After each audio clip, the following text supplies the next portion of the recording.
కాంగ్రెస్ కి 1% కూడా vote bank లేదని మాజీ మంత్రి కొడాలి నాని విమర్శించారు. జీరో పర్ఫార్మెన్స్ ఉన్న పార్టీగా హస్తం పార్టీని అభివర్ణించారు.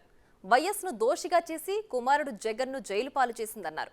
తన కొడుకును జైల్లో వేయించి రాహుల్ని ప్రధానిని చేయాలని వైఎస్ చెప్పారా అని ప్రశ్నించారు. జగన్కు వ్యతిరేకంగా ఓటు వేస్తే రాహుల్ ప్రధాని అవుతారా అన్నారు కొడాలి నాని. అంతేకాదు ఎవరు ఏం చేసినా ఏపీలో కాంగ్రెస్ పార్టీ లేచే పరిస్థితి లేదంటున్న కొడాలి నానితో Big TV face to face. ప్రస్తుతం మనతో గుడివాడ ఎమ్మెల్యే కొడాలి నాని ఉన్నారు. సార్, షర్మిల ఈరోజు వైఎస్ఆర్టీపీని కాంగ్రెస్ పార్టీలో విలీనం చేశారు. సో ఈ విలీనంకి ముఖ్యంగా వైసీపీకి ఎక్కువ నష్టం, ఎందుకంటే ఆవిడకి ఏపీ కాంగ్రెస్ బాధ్యతలు అప్పచెప్పబోతున్నారు కాబట్టి వైసీపీలో అసమ్మతి క్యాడర్ అంతా కూడా పూర్తిగా ఇప్పుడు కాంగ్రెస్ వైపు వెళ్ళబోతుంది అనే ఒక ప్రచారం జరుగుతుంది. ఏం చెప్తారు? ఇప్పుడు ఈ రాష్ట్ర ప్రజలు కాంగ్రెస్ పార్టీకి నాయకత్వం లేదనో, కాంగ్రెస్ పార్టీ ఇక్కడ లీడర్లు లేరనో, ఆ కాంగ్రెస్ పార్టీ 1% ఓటింగ్కి రావాల. 2014లో ఎంఐఎంలు కాంగ్రెస్ పార్టీలో మంత్రులుగా పనిచేసినటువంటి వాళ్ళు 5 సార్లు 6 సార్లు శాసనసభ్యులు గెలిచిన వాళ్ళు డిపాజిట్లు పోగొట్టుకున్నారు వాళ్ళ కాన్స్టిట్యున్సీలో పోటీ చేసి. ఆ కాంగ్రెస్ పార్టీలో ఉంటే ఇంకా రాజకీయంగా ఎటువంటి మనుగడ ఉండదని చెప్పి టీడీపీలో కొంతమంది, వైసీపీలో కొంతమంది, అదేవిధంగా ఇతర పార్టీల్లోకి వలస వెళ్ళిపోయారు. కాంగ్రెస్ పార్టీ అనేది ఓట్ బ్యాంకు లేదు, లీడర్షిప్ లేదు, కార్యకర్తలు లేనటువంటి జీరో పర్ఫార్మెన్స్ ఉన్నటువంటి పార్టీ ఆంధ్రప్రదేశ్లో కాంగ్రెస్ పార్టీ. ఆ కాంగ్రెస్ పార్టీ 2 తప్పులు చేసింది. ఒకటి, రాజశేఖర రెడ్డి గారి వలన 2 సార్లు అధికారంలోకి వచ్చి కేంద్రంలో రాష్ట్రంలో కాంగ్రెస్లో రాజశేఖర రెడ్డి గారు ముఖ్యమంత్రిగా ఉండగా రాజశేఖర రెడ్డి గారు గొప్పవాడని చెప్పి ఆయన ఆదర్శంగా తీసుకోవాలని చెప్పినటువంటి కాంగ్రెస్ పార్టీ, ఆ పార్టీ రాజశేఖర రెడ్డి గారిని దోషిగా కేసులో పెట్టి రాజశేఖర రెడ్డి గారి కుమారుని 16 నెలలు జైల్లో బంధించి రాజశేఖర రెడ్డి గారికి, రాజశేఖర రెడ్డి గారి కుటుంబానికి మచ్చ తీసుకురావాలని, ఆయన కుటుంబాన్ని అంతం చేయాలని చెప్పి ప్రయత్నించినటువంటి పార్టీ కాంగ్రెస్ పార్టీ. దానికి కాంగ్రెస్ పార్టీ శ్రేణులు కావచ్చు, కాంగ్రెస్ పార్టీ లీడర్షిప్ కావచ్చు, కాంగ్రెస్ పార్టీ ఓటర్ కానీ చాలా రియాక్ట్ అయ్యి జగన్మోహన్ రెడ్డి గారికి మద్దతుగా ఆ రోజు నిలబడ్డారు. అదేవిధంగా రాజకీయ ప్రయోజనాల కోసం ఆంధ్రప్రదేశ్ను గాలికి వదిలేసి తెలంగాణ విడగొట్టి ఎటువంటి ఆదాయం లేనటువంటి ఆంధ్రప్రదేశ్కి ఎటువంటి వనరులు చూపించకుండా, ఎటువంటి ప్రత్యేక ప్యాకేజీ అంటారు, ప్రత్యేక హోదా అన్నాడు మాట్లాడారు, కానీ ఏది కూడా చట్టం రూపంలో చేయలే. అదేవిధంగా పోలవరానికి కూడా జాతీయ హోదా ఇస్తామని చెప్పారు, కానీ జాతీయ హోదా రికార్డు పరంగా ఏమి ఇవ్వాల. ఇక్కడ ఉన్నటువంటి బుద్ధినేలు కార్డు విధానంలో డబ్బులు ఇస్తాం వెనకబడిన ప్రాంతాలకి రకరకాల మాటలు, దొంగ మాటలు చెప్పారు. రాజధాని కట్టుకోవటానికి మేము తోడ్పాటునిస్తాం రకరకాలు చెప్పారు. ఏది చేశారు కాంగ్రెస్ పార్టీ? ఏది కూడా చట్టంలో పెట్టల, బిల్లులో పెట్టల. ఆ రోజు హడావిడిగా రాష్ట్రాన్ని విడగొట్టి ముక్కలు చేసి 2 ముక్కలు చేసి ఆంధ్రప్రదేశ్ని గాలికి వదిలేసిన పార్టీ కాంగ్రెస్ పార్టీ. ఈ 2 కారణాలతో, ఒకటి రాష్ట్రాన్ని గాలికి వదిలేశారు, అడ్డగోలుగా విభజించారు అన్నటువంటి కారణం, రాజశేఖర రెడ్డి గారిని వాడుకుని రాజశేఖర రెడ్డి గారి కొడుకుని ఇబ్బంది పెట్టారు, రాజశేఖర రెడ్డి గారిని కేసులో పెట్టారన్నటువంటి ఉద్దేశంతో కాంగ్రెస్ పార్టీలో హెమాహిమీలు ఉన్న 7 సార్లు ఎమ్మెల్యేలకు గెలిచినటువంటి వ్యక్తులు, మంత్రులు ఉన్నా కూడా ఎక్కడ కూడా డిపాజిట్లు రాకుండా ఈ రాష్ట్ర ప్రజలు చిత్తుగా ఓడించారు. గతి లేక రకరకాల పార్టీలోకి పోయారు. వాళ్ళ అటువంటి కాంగ్రెస్ పార్టీని ఎవరో ఒక వ్యక్తి వెళ్ళి ఆ పార్టీని పికప్ చేస్తాను, లేపుతానంటే లెగిసే పరిస్థితి లేదు. కాంగ్రెస్ పార్టీ 2 తప్పులు చేసింది. ఆ 2 తప్పులు రెక్టిఫై చేసుకోగలదా? ఈ రాష్ట్రాన్ని విడగొట్టింది అడ్డగోలు కలపగలదా? అంటే ఇప్పటివరకు జీరోలో ఉన్న కాంగ్రెస్ పార్టీ ఇంకా షర్మిల జాయిన్ అవ్వక ముందే ఒక ఎమ్మెల్యే ఆల్రెడీ ఆర్కే వెళ్ళి షర్మిలతో పాటు కలిశారు. సో ఇక షర్మిల అధికారంలో ఏదైతే కాంగ్రెస్ పార్టీకి పూర్తిగా ఆవిడ అధ్యక్షురాలు అయితే కనుక ఇంకా చాలామంది ఎమ్మెల్యేలు ఇదే విధంగా క్యూ కట్టే అవకాశం ఉందని కూడా ప్రచారం జరుగుతుంది బయట. ఇప్పుడు ఒక ఎమ్మెల్యే వెళ్తే లెగుతుంది అనుకుంటే, మరి ఆ రోజు కాంగ్రెస్ పార్టీ రాష్ట్రాన్ని విడగొట్టినప్పుడు ఎంతమంది ఎమ్మెల్యేలు ఉన్నారు? కాంగ్రెస్ పార్టీకి 170 మంది ఎమ్మెల్యేలు ఉన్నారు. ఆ 170 మంది ఎమ్మెల్యేలో సేమ్ అందరూ ఇక్కడ 110 మంది ఎమ్మెల్యేలు ఉన్నారు. ఆ 110 మంది ఎమ్మెల్యేలు పోటీ చేసి డిపాజిట్లు ఎందుకు పోగొట్టుకున్నారు? 2014లో కాంగ్రెస్ పార్టీకి ఎమ్మెల్యేలు లేక ఓడిపోయింది. కాంగ్రెస్ పార్టీ 2014లో 110 మంది సిట్టింగ్ ఎమ్మెల్యేలు పోటీ చేశారు కదా, 25 మంది సిట్టింగ్ ఎంపీలు పోటీ చేశారు కదా కాంగ్రెస్ పార్టీకి. మరి ఎందుకని డిపాజిట్లు రాలి ఒక్కడికి కూడా? ఎమ్మెల్యేలుగా పోటీ చేసే అభ్యర్థులు లేక, ఎమ్మెల్యేలుగా పనిచేసిన వాళ్ళు లేక ఓడిపోయిందా కాంగ్రెస్ పార్టీ 14లో? ఇప్పుడు ఒక ఎమ్మెల్యేని, 2 ఎమ్మెల్యేలు, 4 ఎమ్మెల్యేలు వెళ్తే లెగిసిపోద్దా కాంగ్రెస్ పార్టీ? జగన్నాథ రథచక్రాల కింద ఎవడైనా సరే నలిగిపోతాడు. ఇప్పుడు మా దగ్గర సీటు తీసేసినట్టు తెలుగుదేశంలో అవకాశం ఉంటే దానికి వెళ్తాడు ఫస్ట్. అక్కడ కూడా లేకపోతే జనసేన పోతాడు, అక్కడ కూడా లేకపోతే కాంగ్రెస్కి పోతాడు, లేకపోతే బీజేపీకి పోతాడు, లేకపోతే ఇండిపెండెంట్కి వెళ్తాడు. మేము తీసేసిన వాళ్ళు ఎక్కడికి వెళ్తాం, మాకేంటి, ఎక్కడ చోటకి వెళ్తారనే కదా. అంటే ఇవాళ షర్మిల చేసిన వ్యాఖ్యల్లో రాజన్న రాజ్యం దేశం మొత్తం రావాలి, రాహుల్ గాంధీని ప్రధానిగా చేయడమే వైఎస్ఆర్ కళ, సో ఇన్ని మాటలు చెప్పారు. సో ఇవన్నీ కూడా వైసీపీలో ఉన్న అంటే వైఎస్ఆర్సీపీలో ఉన్న వైఎస్ అభిమానులందరినీ కూడా అట్రాక్ట్ చేసే విధంగానే ఇటువంటి మాటలు మాట్లాడుతున్నారు. వాళ్ళందరినీ కూడా ఖచ్చితంగా కాంగ్రెస్లో రప్పించే విధంగానే షర్మిల ముందుకు రాబోతున్నారు అండి. ఇప్పుడు ఆంధ్రప్రదేశ్ ఎలక్షన్ గురించి మాట్లాడుతున్నారు, మీరు జాతీయ పార్టీ కేంద్ర ప్రభుత్వ ఎలక్షన్ గురించి మాట్లాడుతున్నారా? ఇక్కడ జగన్మోహన్ రెడ్డి గారికి వ్యతిరేకంగా ఓటేస్తే రాహుల్ గాంధీ ప్రధానమంత్రి అవుతాడా, ఆంధ్రప్రదేశ్ ముఖ్యమంత్రి అవుతాడా? రాహుల్ గాంధీ ప్రధాని అవ్వాలంటే ఇక్కడ తెలుగుదేశం పార్టీకో లేకపోతే వైసీపీకో ఓటు అసెంబ్లీ ఎలక్షన్కి వేస్తే ఆయన ప్రధాని అవుతాడా?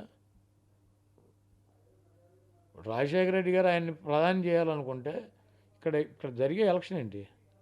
జగన్మోహన్ రెడ్డి గారు ముఖ్యమంత్రిగా ఓడితే కాంగ్రెస్ పార్టీ ఆయన ముఖ్యమంత్రి ఏం చెప్పాడు రాజశేఖర రెడ్డి గారు? నా కొడుకును ఓడించి నా కొడుకుని కేసుల్లో పెట్టి 16 నెలలు జైల్లో పెట్టి నన్ను అవినీతి పడ్డా అని చెప్పి నాకు ముద్రేసి ఇవన్నీ చేసి అప్పుడు రాహుల్ గాంధీని ప్రధానమంత్రిని చేయమని చెప్పి రాజశేఖర రెడ్డి గారు చెప్పాడా? ఇదే చెప్పాడా? ఇప్పుడు ఆవిడ షర్మిల గారు ఏదైతే మాట్లాడిందో అంతకు ముందు ఏం మాట్లాడింది, ఇప్పుడేం మాట్లాడుతుంది అని చెప్పి సోషల్ మీడియాలో ఇప్పటికే వైరల్ అవుతున్నాయి. అయినా ఒకసారి చూడండి. నిన్న ముఖ్యంగా బ్రదర్ అనిల్ బీటెక్ రవితో కలిసిన ఫొటోస్ కూడా బాగా వైరల్ అయ్యాయి. సో ఈ నేపథ్యంలో టీడీపీ నేతలతో వైఎస్ షర్మిల కూడా అంటే షర్మిల ఫ్యామిలీ అంటే అనిల్ కానీ లేదా షర్మిల కానీ లేదా ఈ పార్టీని ఇంట్రెస్ట్ చూపించే వాళ్ళందరూ కూడా టీడీపీ నేతలతో టచ్లో ఉన్నారు అనేది ఆ ఫోటో చూసి అర్థమవుతుంది. దానిపై మీ కామెంట్ ఏంటి? ఇప్పుడు బీటెక్ రవి ఏ పార్టీ? ఇంకోడెవడో కలిసాడు అన్నాడు, ఆడే పార్టీ? ఏ పార్టీ వాళ్ళిద్దరు? ఆర్కే వైసీపీ సార్ రిజైన్ చేశారు. ఏ పార్టీలో ఉన్నారు? ఆర్కే కాదు, అక్కడ కడపలో కలిసిన వాళ్ళు ఎవరు? అనిల్ని. ఏ పార్టీ వాళ్ళిద్దరు? టీడీపీ వాళ్ళు. టీడీపీ వాళ్ళు వెళ్ళి షర్మిలతో కలిస్తే చంద్రబాబు ఏడవాలి, మేము ఏడవటం ఎందుకు? చంద్రబాబు కన్నా ఆ పార్టీ బెటర్ అనుకుంటున్నారు వాళ్ళు. ఈ కడప జిల్లాలో చంద్రబాబు గారు ఒక సీటు గెలిచేది లేదు, సచ్చేది లేదు. 10కి 10 జగనే గెలుస్తున్నాడు. కనీసం షర్మిల వెనకాల వెళ్తే ఒకడన్నా ఇద్దరన్నా గెలవచ్చామని చెప్పి ఆయన వెళ్ళారేమో. ఏడవలసిన చంద్రబాబు, మీరు అడగాల్సిన చంద్రబాబుని. మీ నాయకులు వెళ్ళి బ్రదర్ అనిల్ని కేపాలని ఎందుకు కలుతున్నారని మమ్మల్ని అడిగితే మాకేం చెబుతాం?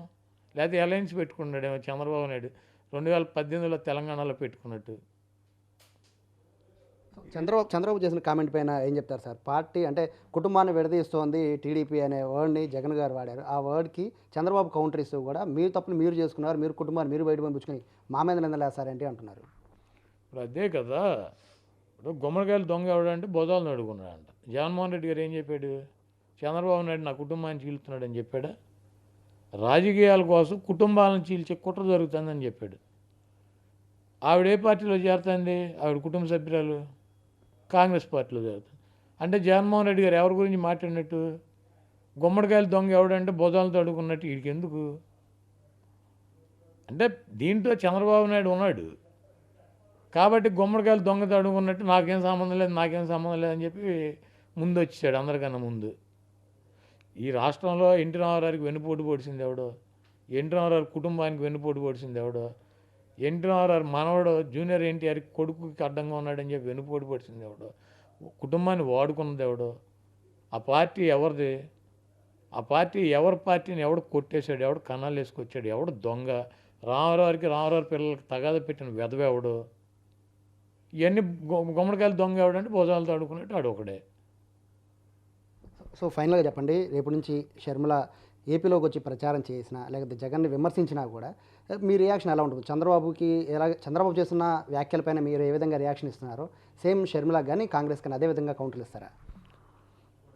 జనరల్గా అయితే ఆ పార్టీని పెద్ద పట్టించుకోవాల్సిన అవసరం లేదు. ఇప్పుడు బీజేపీ పురంధరేశ్వరి వస్తుంది, ఎన్టీ రామారావు కూతురు. ఇప్పుడు ఆ పార్టీ వలన టీడీపీకి ఏం లాస్ ఉంటుంది? ఎన్టీఆర్ రామారావు కూతురు బీజేపీకి అధ్యక్షురాలు. 170 సీట్లు పెడితే 2% ఓటు ఏమైనా వస్తుందా దానికి? తెలుగుదేశం ఓటు ఎంత పోద్ది? ఏమన్నా 100-150 ఓట్లు పోతాయి రాష్ట్రం మొత్తం మీద. సేమ్ అంతే. కాంగ్రెస్ పార్టీకి రాజశేఖర రెడ్డి గారి కూతురు అధ్యక్షురాలు, బీజేపీకి ఎన్టీ రామారావు కూతురు అధ్యక్షురాలు. ఈ రాష్ట్రంలో ఎన్టీఆర్ వైఎస్ రాజశేఖర రెడ్డి అనేవాళ్ళు ఇద్దరు మెయిన్. సోనియా గాంధీ, ఇంకొకళ్ళు వీళ్ళందరూ సెకండరీ.